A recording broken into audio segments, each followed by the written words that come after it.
saya Maria Yuliana Pani dalam video pembelajaran kimia material. Pada hari ini kita akan mempelajari tentang poliasetilen dan polimer lain yang serupa. Ya, sebelum kita memulai perkuliahan kita pada hari ini, mari kita berdoa menurut agama dan kepercayaan kita masing-masing. Berdoa dimulai.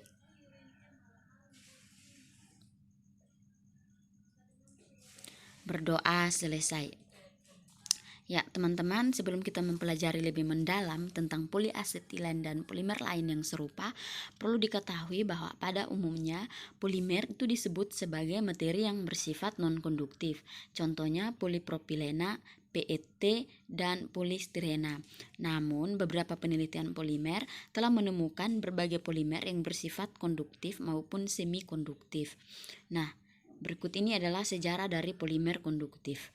Pada tahun 1958, Nata dan rekan kerjanya melakukan polimerisasi asetilena dalam heksana menggunakan etil propil sebagai katalis.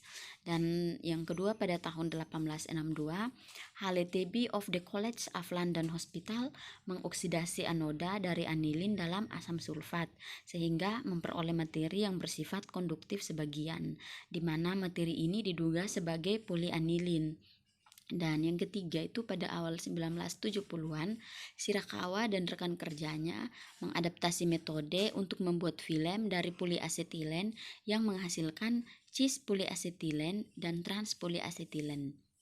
Dan yang terakhir itu pada awal 1970-an ditemukan bahwa polimer peledak anorganik polinitrida sulfur adalah superkonduktif pada temperatur yang sangat rendah. Jadi pada temperatur 0,26 Kelvin polinitrida sulfur ini menghasilkan atau bersifat superkonduktif, teman-teman. Nah, yang berikut pengertian dari polimer konduktif. Nah, polimer konduktif ini merupakan polimer yang dapat menghantarkan arus listrik. Nah, hantaran listrik ini terjadi karena adanya elektron ikatan yang terdelokalisasi. Artinya kecenderungan elektron terluar untuk berpindah dari satu tingkatan ke tingkatan lain. Nah, polimer konduktif ini kebanyakan semikonduktor karena struktur pitanya mirip silikon. Namun, ada beberapa polimer yang mempunyai gap pita kosong sehingga bersifat seperti logam. Berikut ini saya berikan ilustrasi dari konduktivitas polimer. Nah, teman-teman, ini merupakan gambar perbedaan celah pita dari material semikonduktor, konduktor, dan isolator. Nah, yang pertama pada material isolator. Di sini kita perhatikan celah pita dari material isolator ini terlihat lebih besar dibandingkan pada material semikonduktor dan logam. Nah, perbedaan jarak yang relatif besar atau jauh ini memperkecil kemungkinan terjadinya perpindahan elektron. Nah, teman-teman perlu diketahui bahwa perpindahan elektron itu membutuhkan energi yang sangat tinggi. Jadi material seperti ini lebih digolongkan sebagai material yang bersifat isolator. Nah, yang kedua pada material semikonduktor ini kita perhatikan celah pitanya ini lebih jauh jika dibandingkan dengan logam, namun lebih kecil jika dibandingkan dengan celah pita pada material isolator. Jadi dengan celah pita yang kecil ini, maka aliran elektronnya akan lebih mudah mengalir bila terjadi peningkatan temperatur pada material semikonduktor ini. Nah, yang terakhir kita perhatikan pada material logam ini, di sini terlihat bahwa celah pitanya ini tidak ada atau bisa dikatakan mendekati nol, sehingga dengan medan listrik yang kecil sekalipun elektron ini akan terdistribusi dengan mudah. Jadi hal inilah yang menyebabkan atau membuat logam ini akan bersifat menjadi lebih konduktor. Nah, teman-teman, jadi ini merupakan ilustrasi dari konduktivitas polimer. Selanjutnya, pembuatan polimer konduktif. Nah, bagaimana polimer itu dapat menjadi konduktor? Nah, pertama-tama perlu diketahui bahwa polimer konduktif ini kalau dalam keadaan normal dia tidak bersifat konduktif.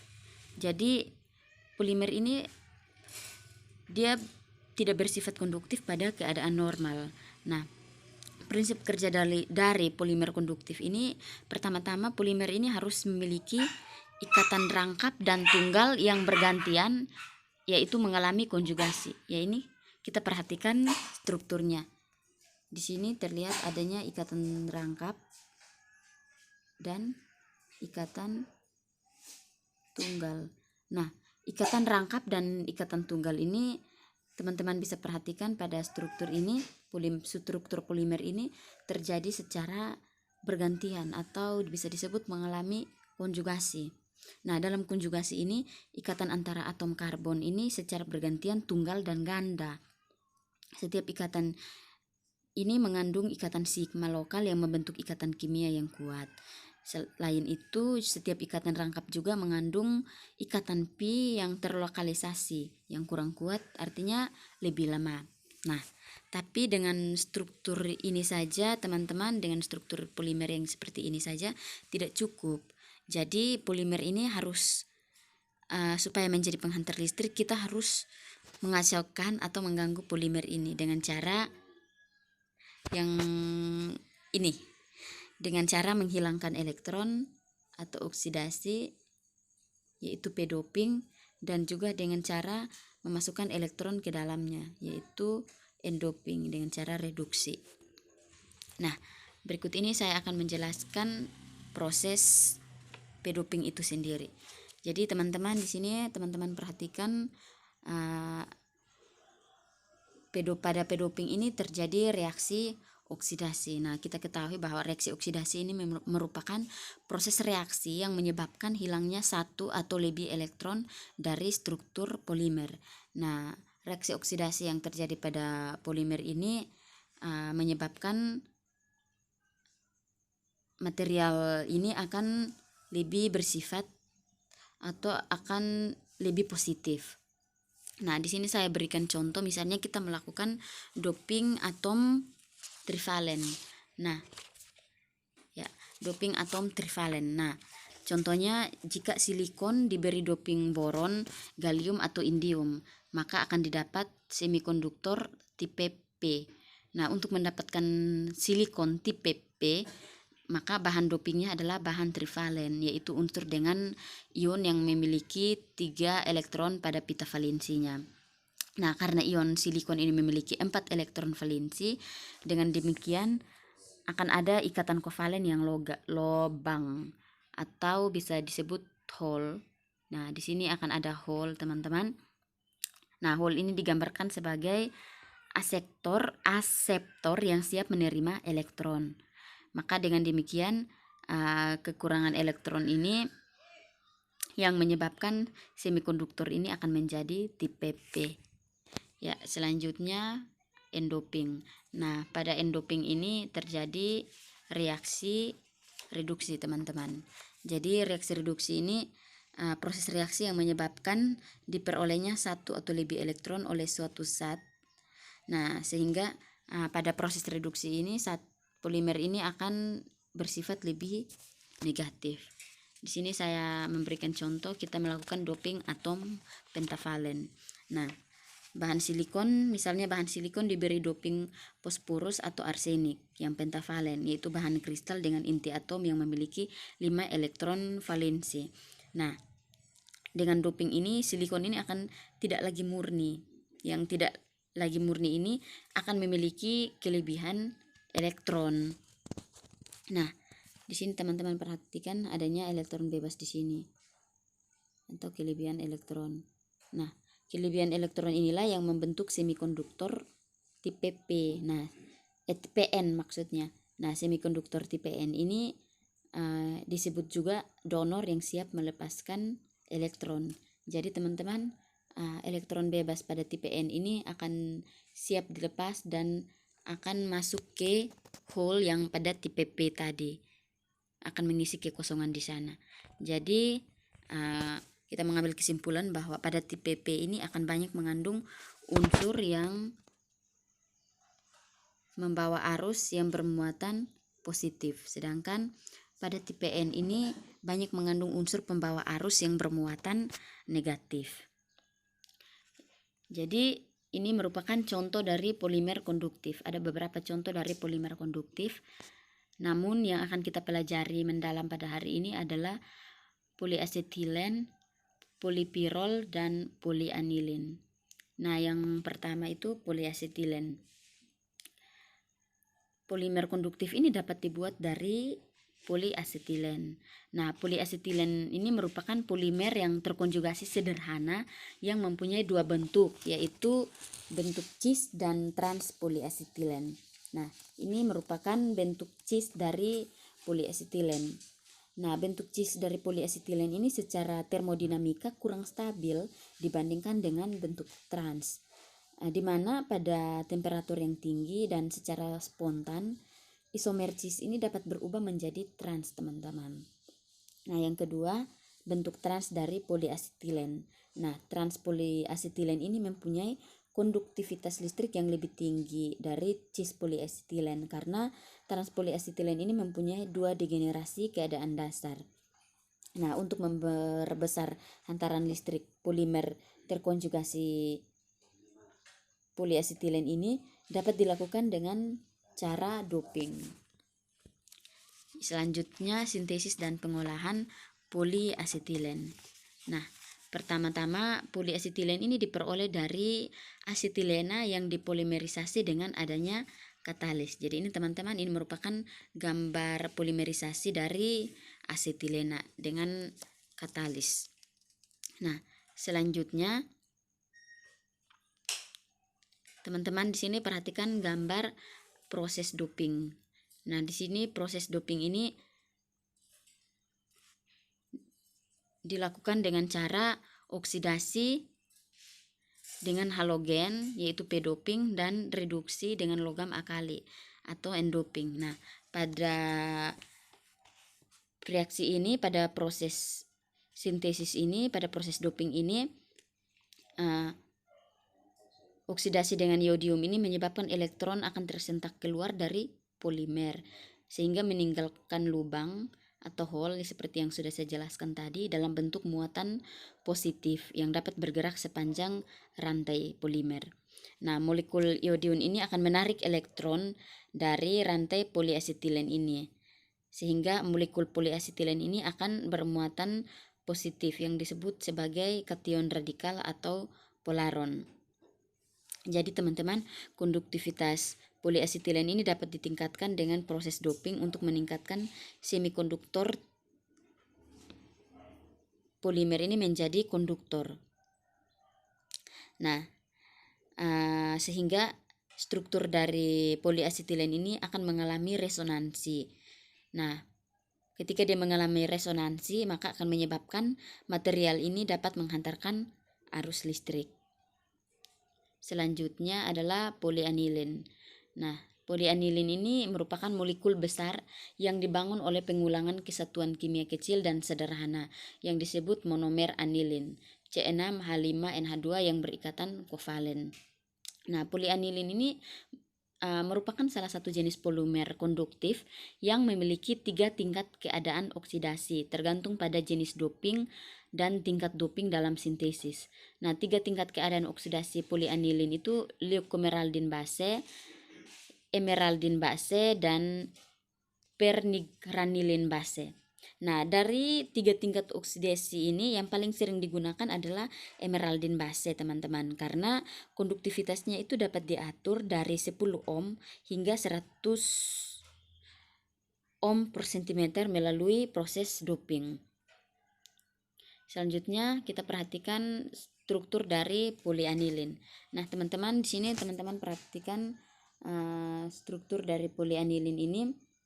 Pada struktur ini terlihat struktur ini merupakan penggabungan dari monomer-monomer anilin sehingga membentuk cincin-cincin benzoid dan quenoid, di mana cincin-cincin benzoid dan quenoid ini dihubungkan satu dengan lainnya dengan atom nitrogen melalui ikatan amina, teman-teman. Jadi ini merupakan gambar dari polianilin.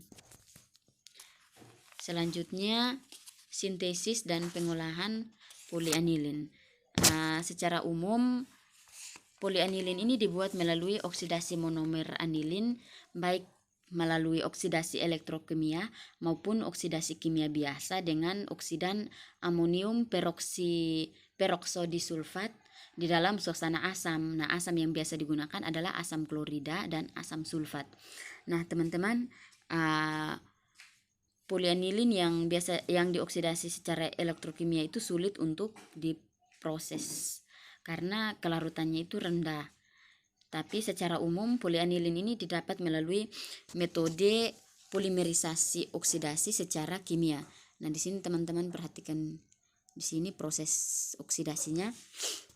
Nah, saya akan menjelaskan proses ini. Nah, proses sintesis ini dilakukan dengan cara mencampurkan 50 mili HCl dan 2 mili monomer anilin selama 1 jam. Jadi mencampurkan kedua ini selama 1 jam sehingga menghasilkan ini. Jadi ini ditambahkan dengan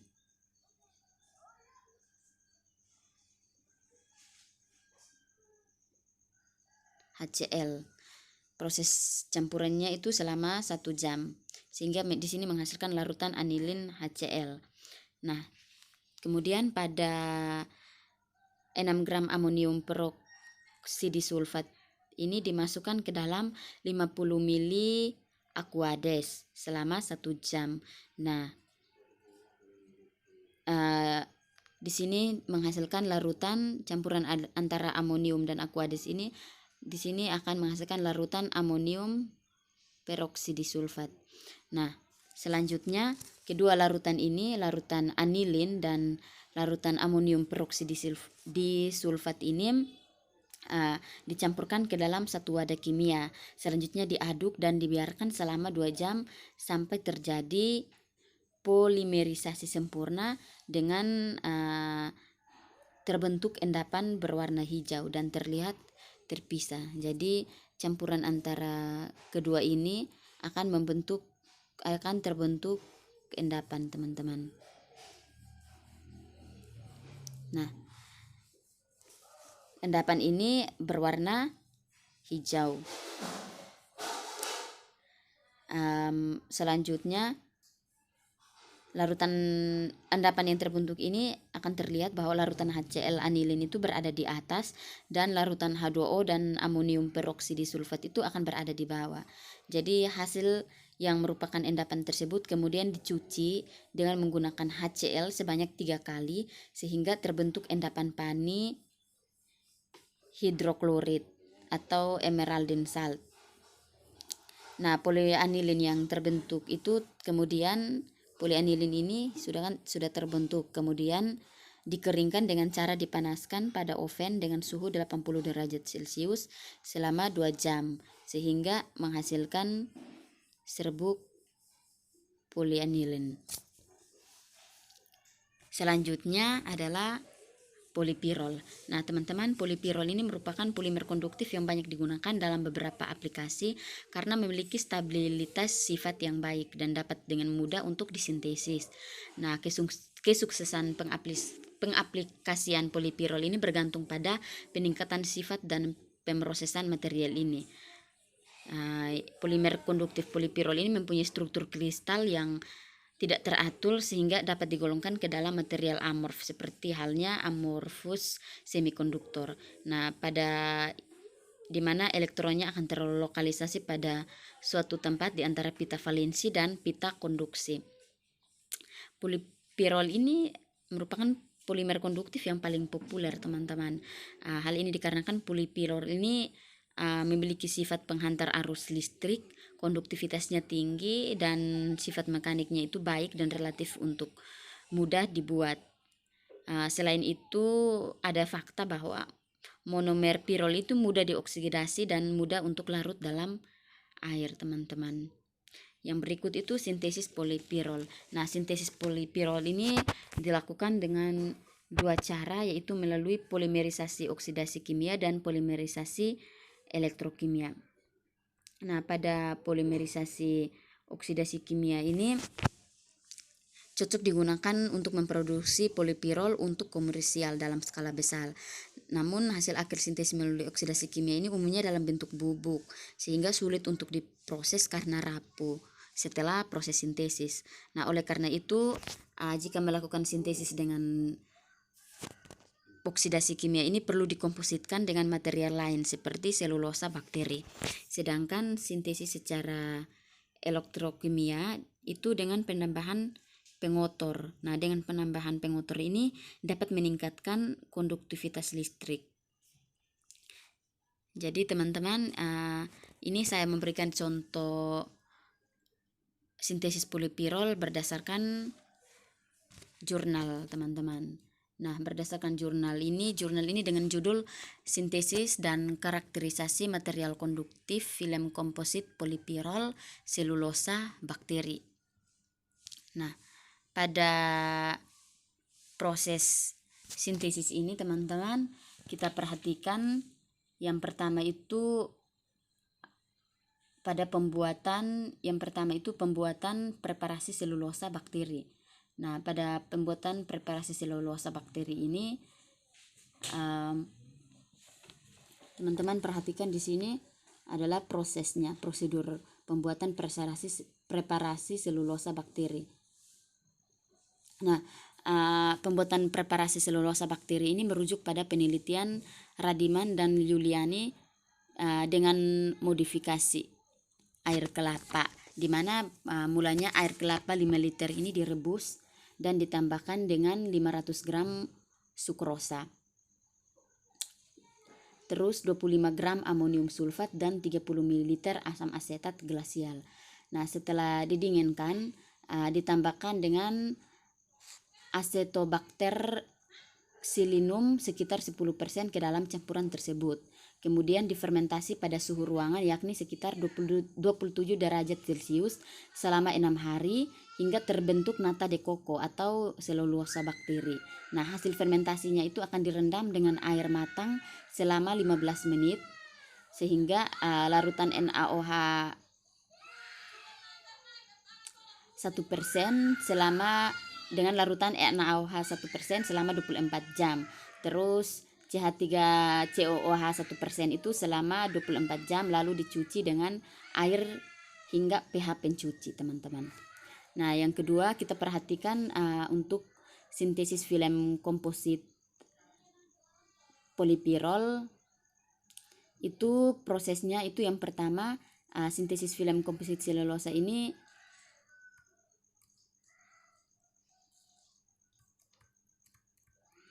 ditempatkan dalam larutan dimetil sulfoksida pada suhu ruang selama 1 jam. Kemudian ditambahkan pirol 0,14 m sebanyak 10 ml sambil diaduk dan dibiarkan selama 30 menit. Setelah itu ditambahkan FeCl3 NH2O 0,07 molar dan HCl 1 molar secara perlahan dan diaduk kembali selama 30 menit. Nah, campuran ini dipolimerisasi dengan variasi waktu 2 jam, 4 jam, 6 jam, 24 jam, dan 48 jam pada suhu ruang. Komposit polipirol atau selulosa bakteri itu selanjutnya dicuci menggunakan H2O sebanyak 100 ml. Kemudian komposit yang dihasilkan itu dikeringkan dengan oven selama 24 jam pada suhu 60 derajat Celcius dan disimpan dalam desikador. Nah, teman-teman, selanjutnya setelah prosedur kerjanya itu dilakukan, polipirol ini akan dikarakterisasi dengan spektrum FTIR.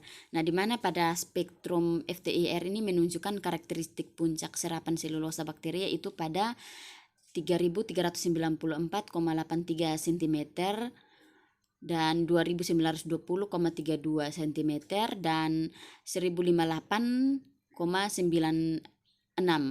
Nah, karakteristik serapan absorpsi oleh film komposit polipirol atau selulosa bakteri ini muncul pada bilangan gelombang 3423,76 cm, 1548,89 dan 1452,45 serta 1168,90. Nah, berdasarkan hasil voltamogram siklik pada film komposit polipirol atau selulosa bakteri ini dapat terjadi reversibilitas transfer elektron yang terlihat dari munculnya arus reduksi dan oksidasi pada rentang potensial 1 volt hingga min 1 volt hingga plus 1 volt.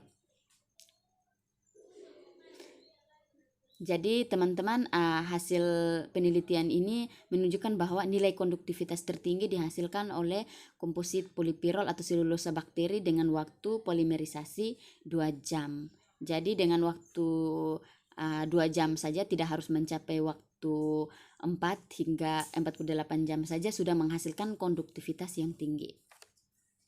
Nah, selanjutnya aplikasi polimer konduktif dalam kehidupan kita itu pada solar cell, pada smart windows, terus pada pembuatan fotografi film, dan pada smart windows radiation. Selanjutnya jurnal. Di sini jurnal penelitian, saya mengambil jurnal rujukan di sini dengan judul itu didapatkan dari Elsevier, itu dengan judul jurnal Polyaniline Thiacalcis Aren Metallopolymer Self-Doped and Externally Doped Conductive Polymers. Nah, pada penelitian ini peneliti melakukan penelitian peningkatan konduktivitas polyanilin atau yang biasa disingkat PANI melalui sintesis polimer redox dan polimer konduktif intrinsik atau ICP dengan kombinasi segmen Thialix 4 Aren atau TCA. Nah, di sini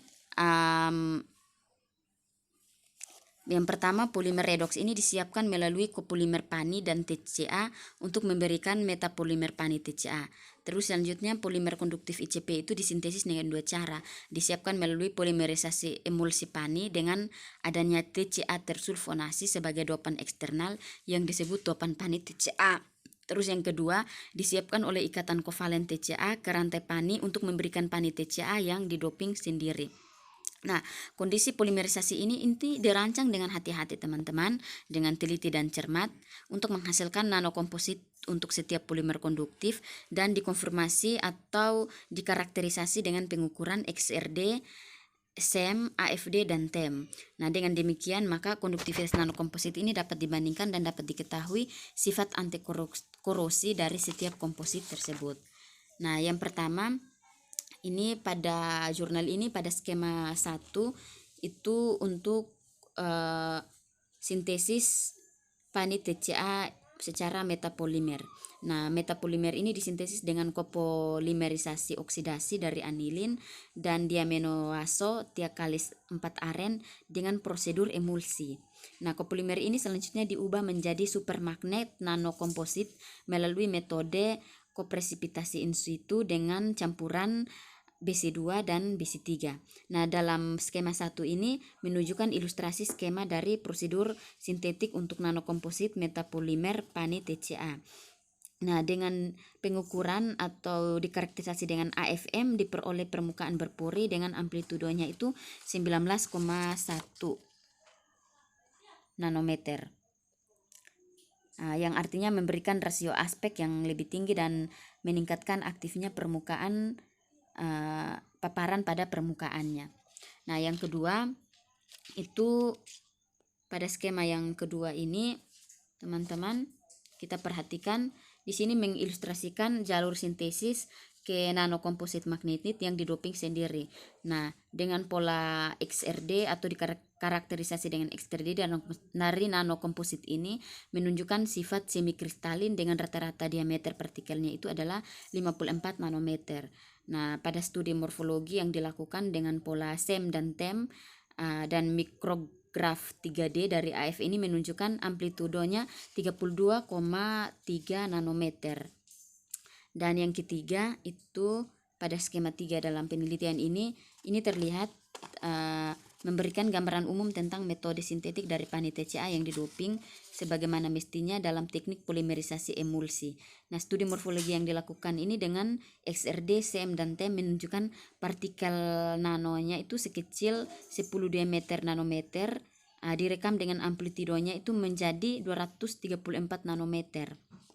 Nah, pada doping eksternal ini melalui metode emulsi polimerisasi dalam media sodium dodectyl sulfate SDS yang memberikan konduktivitas terbaik dan memiliki prosedur sintetik yang sama pada dua komposit yang saya jelaskan sebelumnya, teman-teman. Nah, berarti dengan demikian kesimpulannya polianilin dan tiakalis 4-aren itu digolongkan sebagai panit TCA metapolimer dari polimer konduktif redox. Terus panit TCA yang didoping sendiri dan yang didoping secara eksternal dari ICPS itu dari ketiganya itu berhasil disiapkan untuk konduktivitas. Jadi ketiganya itu sama-sama memiliki sifat antikorosi, sifat antioksidan, dan memiliki merupakan properti yang antibakteri. Jadi teman-teman, demikian pembelajaran tentang poliasetilen dan polimer lain yang serupa pada hari ini. Mohon maaf jika ada kesalahan dalam pembelajaran ini. Sekian dan terima kasih.